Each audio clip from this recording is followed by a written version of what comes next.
How you doing, everybody? We have got a lot going on in the last 15 minutes, a lot of changes. The first thing you see over my shoulder, Hermine is now a hurricane. You see right there, winds of 75 miles an hour. Category 1 hurricane, just bumped up because hurricane hunters have been flying in, found a solid 85-mile-an-hour wind, bumped it at 75, may even go higher than that as it heads to the north.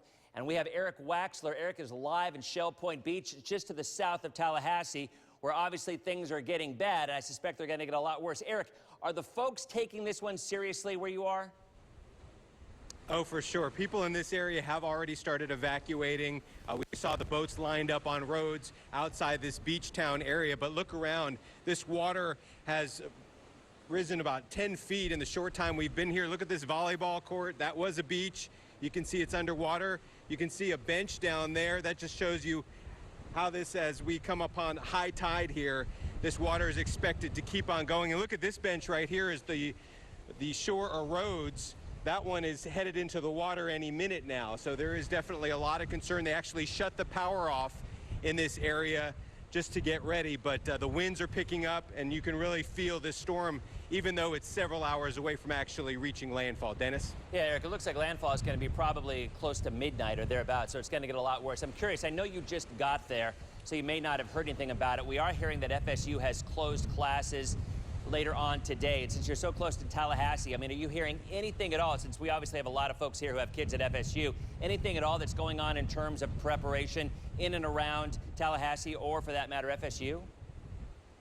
Well, I think the real concern right now is people that live along the Big Bend on the Gulf. I mean, just look at the water right here that's coming. People in town, I think, feel a little more secure, but they obviously have to be ready as well. We're going to be headed that way later to see how they are getting ready. But this is the area right now. People wondering exactly where the storm will directly hit land, and just, you know, there's nowhere for all this water to go the way Florida's Big Bend curves, so there's going to be some major flooding issues one way or another. Yeah, and as you get closer to Tallahassee, you've got those big live oak trees as well. That obviously is a big issue, and since we haven't had a hurricane in over a decade, that's a lot of places that have not had to deal with this. So clearly this is something new for a lot of folks. Again, if you're just tuning in, thank you very much, Eric. We'll be coming back to you again at the Now, and of course on 5 o'clock, ABC Action News. So we are now looking at Hurricane Hermine. That's one change. The second thing, as this does, obviously is getting better organized. It continues to stream moisture in our area.